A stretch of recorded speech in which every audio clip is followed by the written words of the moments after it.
Hi y'all, welcome to David Shane's Kitchen, D-A-V-I-D-S-H-A-N-E. And so we're going to make a little cookie tonight, Snickerdoodles. So I have a friend who's never heard of Snickerdoodles, has never had one, and I was like, what the hell? We were appalled. I was appalled. Who in the world in their right mind has not had a Snickerdoodle? It is one of my favorite cookies. I'm a cookie monster. People know that I love cookies. I don't think there's not a cookie I don't like. And I have lots of favorites, but if I had to have a top 5, and I'm not going to go through that, but this would be in that top 5. I love Snickerdoodles. So I found a recipe online, and so we will put that link to that recipe online for you folks to go and try it and give it a try and make your cookies. So I have the ingredients here. I have 1 1/3 cup of sugar, 2 sticks of room temperature butter, 2 teaspoons of vanilla, and look, I ran out of little ramekins, so I put it in a little miniature solo cup. Isn't that cute? And it's red. Megan knows how much I love red. And then I have 2 room temperature large eggs.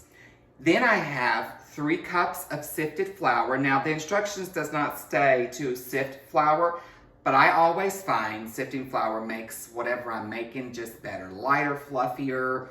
It's just what I prefer to do. And then I'm gonna add 2 teaspoons of cream of tartar, 1.5 teaspoons of baking soda, and then I'm gonna add 1/2 teaspoon of salt. And then for our cinnamon sugar mixture that kind of goes with the Snickerdoodle, and we'll do that a little bit later, we have 1/3 cup of sugar, granulated sugar, and 2 teaspoons of cinnamon.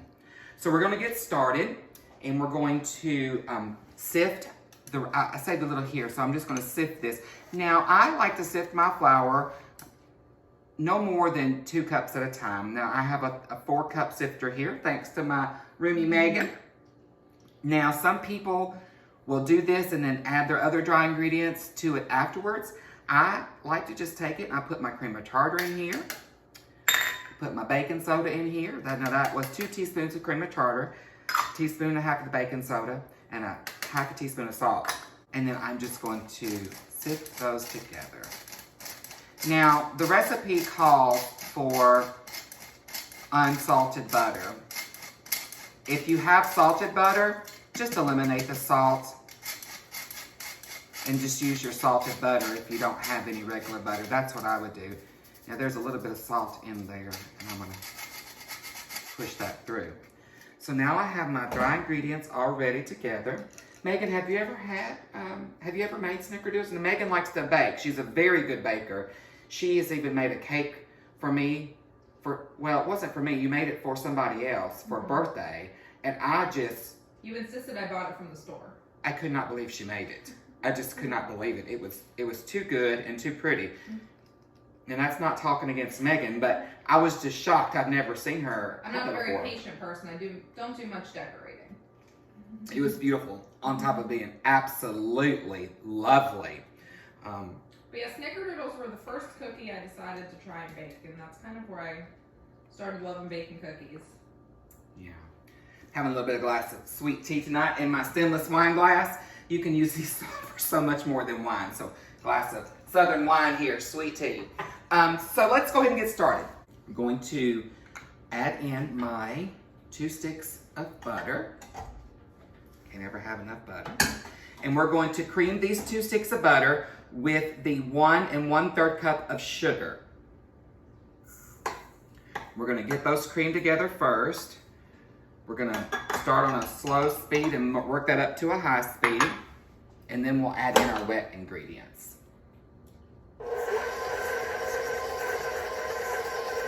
Now you do want to use your cookie spatula.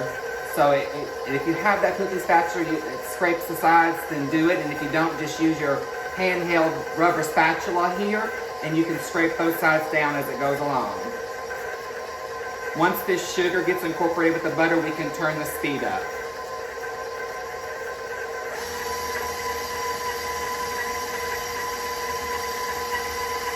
Okay, welcome back. So I've got that butter and sugar creamed well together. So now we're gonna get ready to add our wet ingredients, which is the 2 eggs at room temperature, and the 2 teaspoons of vanilla. So I'm gonna go ahead and pour that vanilla in there. And then I'm gonna go ahead and break my eggs. Now y'all remember, I always like to break my eggs in a little cup before adding it to my main bowl, because sometimes those little chickens get a little bit more developed than we like to, and we miss them from time to time. And so I always like to make sure my egg is good before I add it to my ingredients so I don't mess up the big bowl.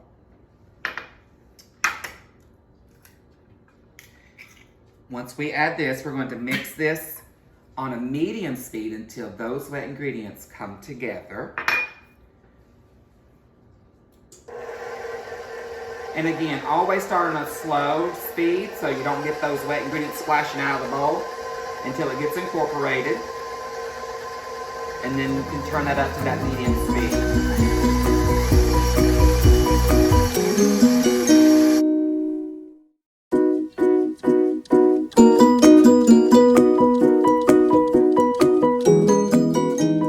Okay, y'all, welcome back. So we have our wet ingredients all combined together, and those are incorporated. We mix those eggs and vanilla in with the butter and the sugar. And now we're gonna get ready to add our flour and our baking soda, our cream of tartar, and our salt. Now don't dump this whole bowl of flour in this wet mixture. We wanna do we wanna do it in 3 portions. So about 1/3 of the ingredients, a little bit at a time, okay? And we're gonna incorporate each one of those. So I'm just gonna use my ladle here. If you have something, just dump it in there. You can eyeball it or whatever. So I like to stop it and put it in a little bit at a time. And then I'm going to incorporate that flour on a low speed up into a medium, and then once it's mixed, I'll stop it and add more to it. Once this is done, we'll come right back to it.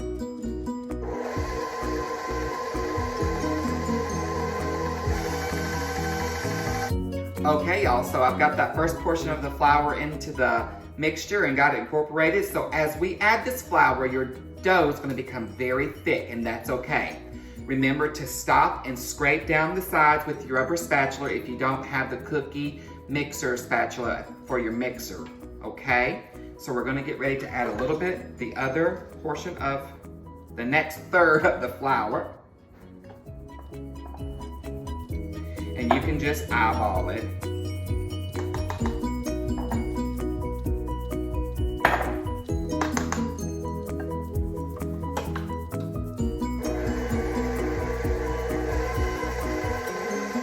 Hi y'all, welcome back. And Megan is joining me. I've asked her to help me roll out the cookies.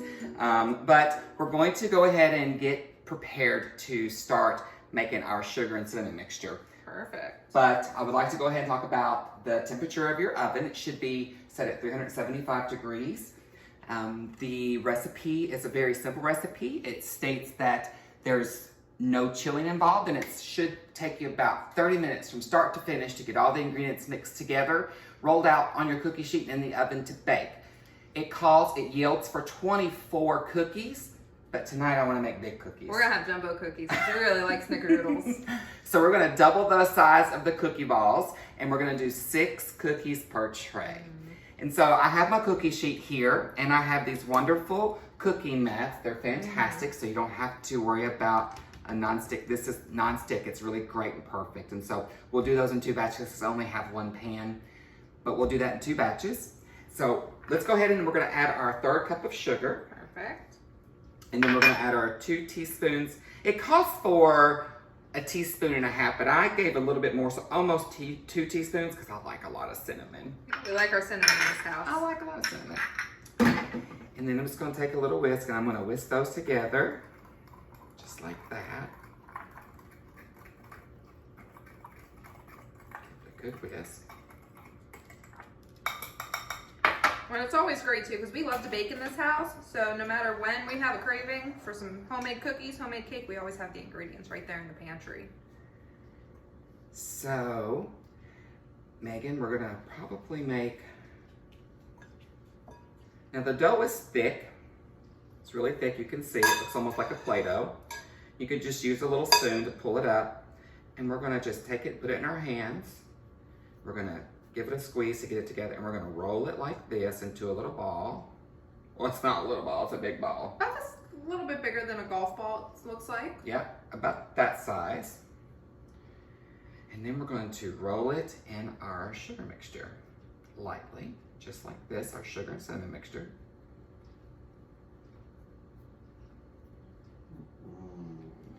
Oh, that's Tiana growling. She wants a cookie. She doesn't like to be alone. And then we're gonna eyeball it, put it about right there. And you don't wanna smash those down, they'll even out. And when they come out, we'll take the back of our spoon while they're still hot and we're gonna kinda like just smoosh it down a little bit, okay? So let's go ahead and get started in making those. So in the beginning of tonight's episode, you heard me do a little bit of a different announcement. I said, welcome to David Shane's Kitchen instead of Dash's Sui Kitchen. Dash is a nickname and I think it's great and fun. And I love my name, but I'm having a hard time trying to figure out the perfect name for my YouTube channel. And when people ask me, or if I'm talking about my recipes and what I'm doing, and they ask me what my channel is, I try to tell them Dash's Sui's Kitchen, and they look at me like I'm crazy, and people who know me get it, but people who don't. And sometimes they go, well, why is it called Dash when your name is David Shane? Yeah, so it's a great conversation starter, but I need something that's simple and easy. So if you folks are out there, you've watched a few of my videos, tonight's intro, let me know your thoughts. Share with me what you think. I think I'm gonna ask you guys to help me do a poll, and the one that gets the most votes is the one I'm gonna go with. So do you like, hi y'all, welcome to Dash's Sui Kitchen?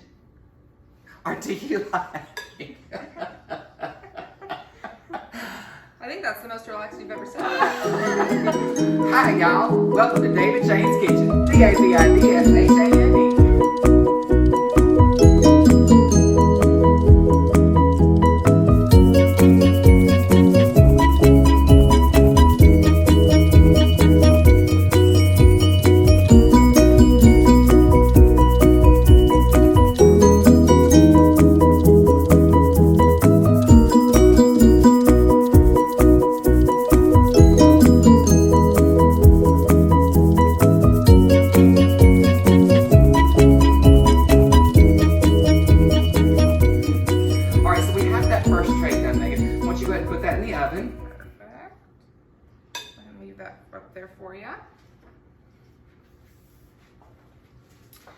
And what we're doing is we're just going ahead getting these next cookies rolled out. Now these are going to go in for about 10 minutes. Because these are bigger, we're going to start with 10 minutes. Remember that your cookies continue to cook after you pull them out. Mm-hmm. So when you think they're not done, they are. They really are, because they're going to continue to cook from the heat, and you don't want them to be hard. These are supposed to be soft and chewy. So just keep that in mind. We might have a little more. I just like to eat the dough. Well, I wouldn't recommend that. It has raw eggs in it. Could make you sick. Megan might eat the rest of the raw dough, but I don't recommend it, folks. You're not supposed to.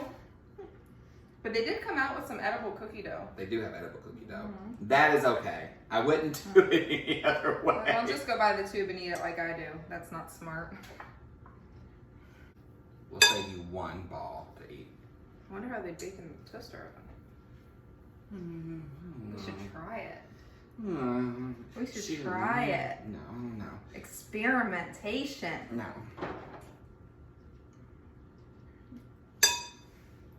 Megan likes to experiment too much. I do. She's going to take these last few cookies and cook them in my convection oven. You never know, you might find something that's pretty cool.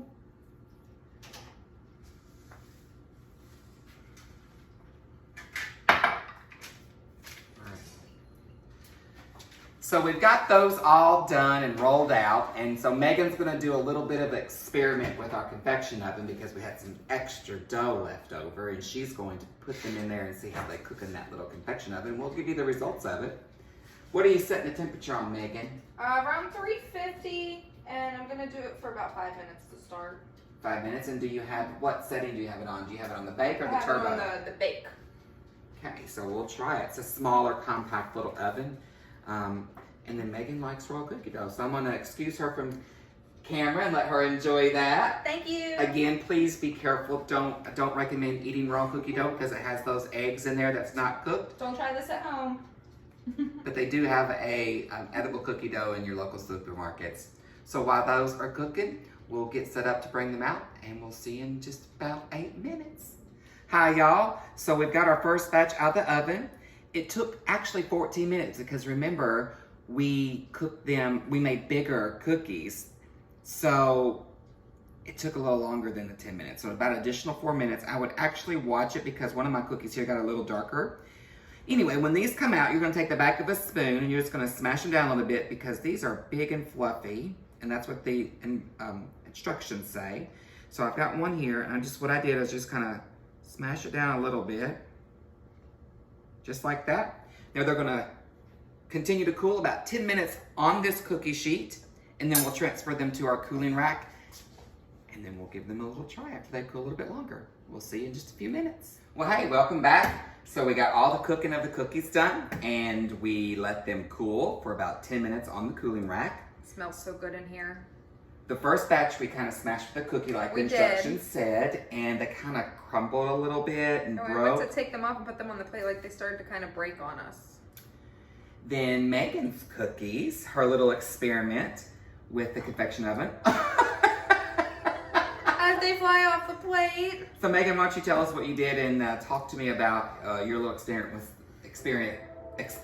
with the convection oven. So I set it to about 350. We have like a convention toaster oven, so it kind of works like an actual oven. I started at about 5 minutes. They were still pretty doughy, so I left them in for about 10, and they browned really nicely on the bottom. Some of them got a little bit too dark because I cranked the heat up at the end. If I do it again, I'll leave it down at that 350. Okay, so turning it up is not recommended. Leave it at the 350 for 10 minutes in a convection oven. They did brown a little bit darker on top and a little darker on the bottom, and they seem to be might be a little bit more crunchy. A little bit more soft. crunchy instead of soft, yeah. Okay, so there's some information for you. So this little the experiment went well. We'll give it a taste and see how that goes. But we're gonna taste the big ones first. Now these were soft and thick Snickerdoodles. So I'm just gonna touch your cookie. Is that okay? Not at all. Yes, of course it's okay. All right, so I have a little glass of milk here, so let's go ahead and give that a taste. Oh, it breaks apart really nice. Oh, it's really nice. So if you want to come and take a look at that real quick. All right. Not dog friendly. The girls are crying, they want a cookie. All right, here we go. Those are good. They are good. They're still warm too. I like that. And they're the perfect size too. I was saying before, if you like ice cream, put a little scoop of ice cream right on top. That's a great amazing. suggestion. Heat it up in the microwave, get some warmness to it. That'd be good. Nice glass of cold milk. Well, Megan, thank you so much for helping me make these cookies tonight. Absolutely. Until next time, folks, we'll see you later. Have a lovely evening. Thank you. I'm going to try my little ones. Oh, we'll try it. We'll let them know. We'll just break it in half. Oh, it's crunchy. Don't leave us yet. Hold on. Oh, they're good. Yeah. They have a much crunchier texture to them. And the brown on the bottom, you've got that brown flavor, the heavier caramelized piece to it. Well, they're great if you want cookies just for you. Yeah, they're really good. All right, now we'll say goodnight and have a lovely evening. Thanks for watching David Shane's Kitchen.